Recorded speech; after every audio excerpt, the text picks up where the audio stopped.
Although the French have reacted quickly in airlifting extra troops and supplies to bolster their 6,000-strong garrison and underlined their point by sending in more ships, both they and the local administration they support are resigned to the territory, becoming independent very soon.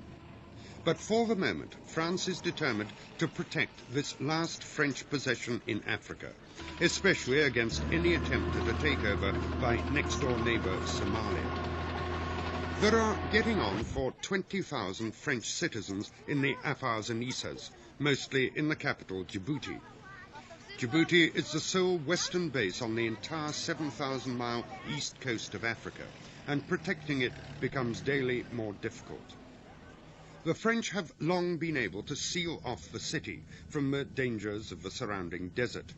But the wire fence only emphasizes the isolation and the forces ranged against the French colonialists.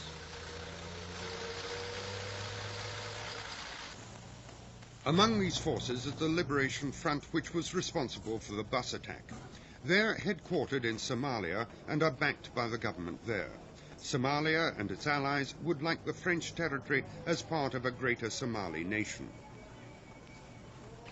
Dominant among Somalia's allies are the Russians, the Soviet Union, who've just built a huge military academy in Somalia, and they're accused by the CIA of stationing ballistic missiles in the country, although this is denied. But there's no doubt that Somalia has got very well-equipped armed forces, thanks entirely to Soviet military aid.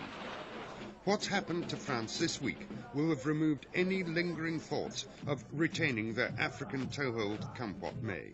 Given the strength of its armed forces, Somalia is in a position to swallow up Afars and Isas, and France is unlikely to try and stop them once it's evacuated its own people.